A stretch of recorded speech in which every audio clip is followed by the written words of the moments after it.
Hey you guys, so I am going to, I guess you could call it daily vlogging, probably not daily vlogging, but it's Contemporaryathon, and as you can tell, I'm driving in my car, and it's raining outside. It's horrible. I hate it. Oh my god, craziness, because people in Virginia have no clue what to do when it's raining outside. They lose their damn minds completely, like totally. So let's see, where do I even start? So as you guys may have seen on my Twitter, and right there, I completely changed my TBR for Contemporaryathon, and I now have a whole slew of other books that I'll be reading. And yeah, so I'm combining some books because, come to find out, I'm actually technically only reading 3 books for Contemporaryathon, 3 arcs that I'm including in Contemporaryathon, but they're arcs, so I have to read them. And I am also I have 3 other arcs that I have to get done. So yeah, it's kind of crazy. And that's 9 books. 9 books that I'm supposed to read this week. So I found 3 audiobooks, which is Autobiography, which I'm currently listening to, and I'm really, really enjoying that. It's definitely that coming of age story of, you know, how to deal with your feelings, and being that it's set in a very religious setting, I feel some connection to it, but at the same time, I'm like, ooh, that's a hard subject to sort of deal with. I'm not in that faith. I don't have that faith, but I understand the main character's, Tanner, I believe it is. I understand where he's coming from, where his mother's perspective is coming from, and how she grew up in the faith, but then she no longer is part of the faith, and how they were disowned. And yeah, it's a very interesting story, and I'm sure I'll have feelings on it. I definitely understand why this is a YA book, and I think that it would be a good book so far. I'm only 50% into it. I can understand why a gay male would really relate to this book. So far, what I have read is I would perceive as good rep, gay rep, but I'm not male and I'm not gay, so I don't know that I could say, either way. But what I've heard, I am enjoying it. Let's see, what else? I'm reading Arc Reading In Tune by J.N. Welsh, and I'm having issues with the way that it's formatted. Now, I refuse to take any sort of stars off because of formatting, because I see the formatting issues right up front, and I won't take any points off of that. It's an arc. It's come to me in an unproved form. It's not what you guys are going to get when it releases, I believe, October 1st. I think that's the release date for that. So it's just really hard to get into when the formatting is bad. And it really kind of sucks, because this story is about a black female who is a PR rep, I believe, or a promoter of some type, and she had a really bad breakup and bad situation with one of her clients, where they stopped working together, and then she took an entire year off, and he completely badmouthed her in the media and messed up her reputation, things like that. So she's getting back on her feet by promoting this up-and-coming new DJ, and she pretty much has to work for it. So I'm only about 10, 15% into that one. But the formatting is what's causing me so many issues. Now, what else am I reading? Want a Cowboy, I believe it is, by Maisie Yates. Now, I could probably use this book in Contemporaryathon because she is a new to me author, but I'm using it for something else. So you guys probably won't see that in my wrap-up. So this book, I really haven't really cracked it open. What I do know about it is, or what I think I know about it, is that it is a mail order bride sort of story, I think, maybe. Possibly. I do know that it's an interracial story, so I am excited about that. It only has about 18 or 19 chapters in it, so I'm hoping that once I get a chance to sit down and really read it, it's just gonna like bam, bam, bam, bam, bam, and be done, you know, hopefully. What else? Then on top of that, I think that's it. Yes. So listening to one book, which is autobiography, reading 2 books, which is In Tune and Want a Cowboy. So that's what I am currently reading today, Monday, for the first day of the readathon. Oh, I am also reading Romancing the Duke still by Tessa Dare for my physical book challenge that I'm placing on myself. And some of you guys have decided to join me with that.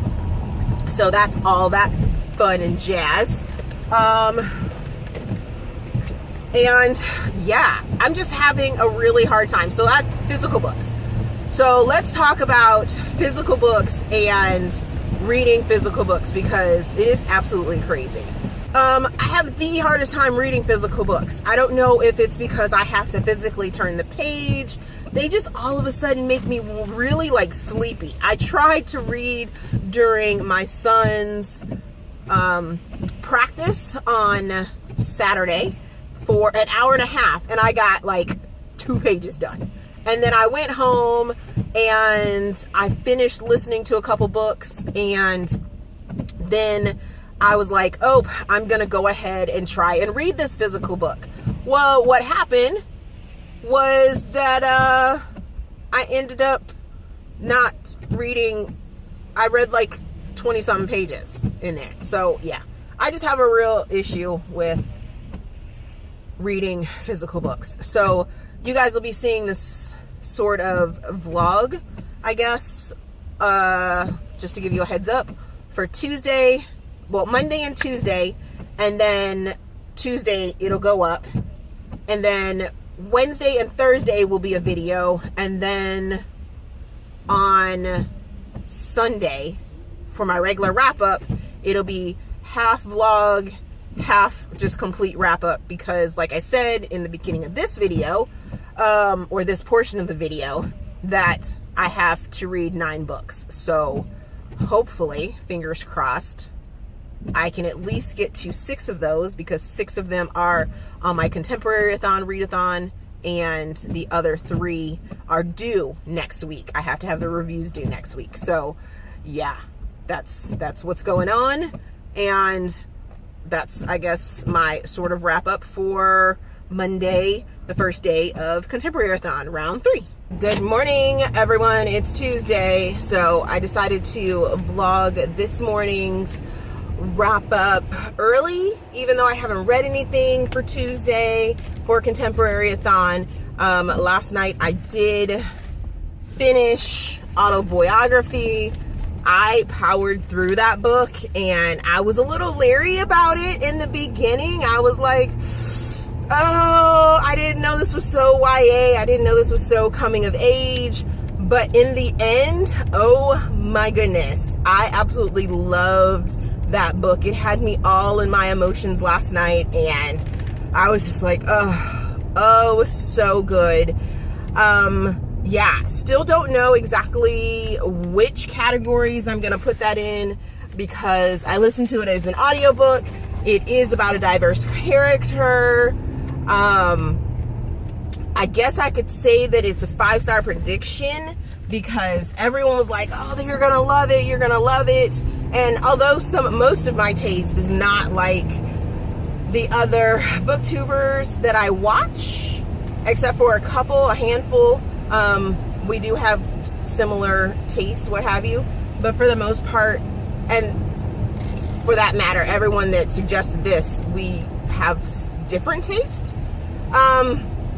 So yeah, I was just like, wow. I mean, I felt for Sebastian, I felt for Tanner, and it was just like, wow. And then what really drove it home was the interview at the end of the book with Christina Lauren and the narrator, and they sort of talked through the process, and it really showed that they did their homework on, you know, making it as accurate as possible, or not necessarily accurate, but not to demonize the topics that they were talking about and things like that. And I just really loved it. Come on, dude.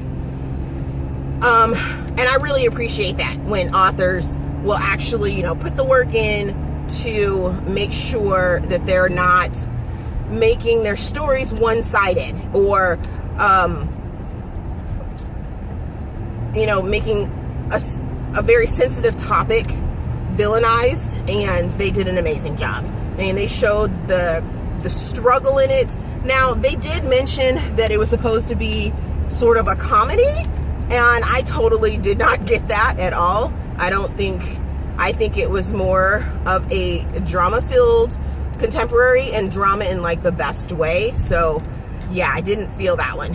So today I will start, I'm also reading Wanna Cowboy by Maisie Yates. Started that last night, and I'm still struggling with In Tune. Like I said, I started Wanna Cowboy last night, this morning, something like that, during before I get out of bed, reading time. So yeah, super excited about all of those. Wanna Cowboy I'm really interested in because it is a fun twist on mail order brides. And so what it is that Isaiah, who is our main male character, he wants a family, he wants a wife, and his brothers have all recently gotten married, and they all recently got wives, and he now wants to have a wife of his own. And he enlists his assistant, who has been with him for like 10 years, to set up interviews and put out an ad in the paper, and it's just all kinds of crazy. But she's been in love with him since she met him, and she just keeps reminding herself, hey, that's my boss. That's my boss. That's my boss. That's my boss. So I'm really intrigued on how this is going to turn out because, yeah, very intrigued. Very intrigued. So that's my morning sort of wrap up. I will do another short clip this evening before I get home, probably right after work, to let you guys know what I listen to at work. Not sure if you guys can tell, but from this morning, I forgot to mention that I am back in my sling again, because I am a stubborn old bird and was like, oh, my medication was good to go. It should have taken down the inflammation. I should be able to, you know, monitor how I decide, or how I, you know, lessen my movement of my arm. You know, not so much. So this is day 2, Tuesday afternoon. So yeah, back to my check-in or whatever. So today I go into work and all of our computer systems are down, our server's down, and yeah, so I couldn't do any work for a good 3 hours this morning. It was fabulous because I started He Will Be My Ruin by K.A. Tucker, and I don't know how I feel about this book. I'm definitely starting to think that it's gonna be it's definitely the dark taboo spooky book for the challenge. It probably will also double as my orange on the cover, because it definitely has orange on the cover for it. But this book is really weird. So it's about a energy or something or another tycoon kid, and she has a friend that, come to find out, she commits suicide, and she doesn't feel that it's suicide. There's no way that her friend committed suicide. And while she is packing up her friend's apartment, she finds her diaries and is trying to figure out how she is able to afford this really plush apartment, the antiques that she has, and things like that. So she's like, what's going on? What's really going on? And it's like, So it's this whole murder mystery. She hires a PI. Well, the friend that's still alive is like this rich kid, this rich girl, and has a trust fund, and, you know, goes out and is a do-gooder with the money because her family is well off. The friend they grew up together because her family had hired the friend's mother as the housekeeper. So yeah, I'm just like, I'm not sure where I'm supposed to be at with this. There's two male characters that they're kind of focusing on, and I guess there's chemistry between a couple of the males, but I'm not sure. I'm just not sure where I'm supposed to be at for that. So I will probably finish that book this evening. Like I said, I got a good chunk read. I want to say I'm like 50, maybe 55% of that already, and it's just the afternoon, so I might push through and get that book finished today. I will see you guys on Thursday with more updates for Contemporaryathon. As always, if you enjoyed this video, please give me a big thumbs up and subscribe to the channel. Thumbs up and subscribe to the channel. Also, there's a feedback form down in the description box so you guys can help me improve my channel. Thank you for watching.